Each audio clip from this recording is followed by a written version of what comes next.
There's a dualistic view toward the United States. So often, in many cases, we're seen as imperialistic or through the lens of being a colonial power. Yet at the same time, an entanglement such as this with Georgia and Russia is received with calls from the international community that the United States take leadership role. And that's a bit ironic, and I want to, in light of that, ask you about the Europeans' response. How robust has that been? I'd like you to unpack that for me. Clearly, the President of France has played a critical role here, but the European response, and then I'll follow up afterward with you. We decided from the earliest days of this crisis that we would be ill-advised to try to turn this into some U.S.-Russia confrontation. So we chose to work very closely with Europe and with President Sarkozy in particular as the President of the European Union for this half a year. So we have backed their efforts, coordinated very closely with Europe at every step, and we think the results have justified that early decision. We don't want to make this a U.S. thing, much less a U.S. unilateral thing. This is a problem that Russia has with the world.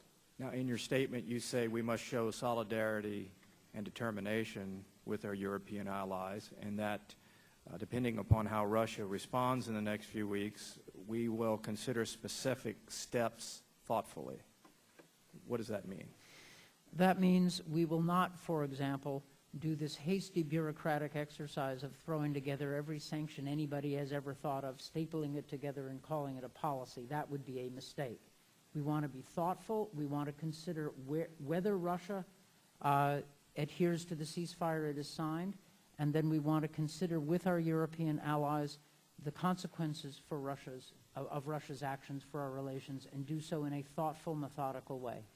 Do you have some specifics in that regard? There are a lot of specifics that we've considered.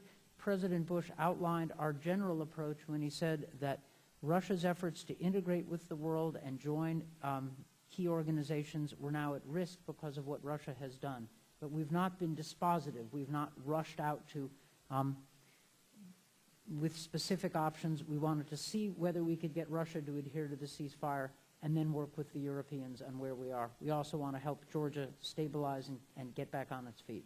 Now, we have canceled the Civil Nuclear Cooperative Agreement for the time being. In the near term, are there any plans to resubmit that or reconsider that? Time isn't right now, and I think that it will be some period of time before it comes back. I couldn't say what that is. This was discussed a bit before, but how serious of a setback is this to what is already a very mild U.S.-Russian cooperation on nuclear nonproliferation issues in Iran?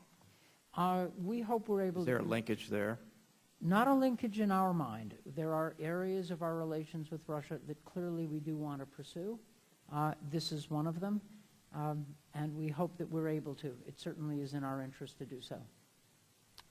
Thank you, Mr. Chairman. I yield back.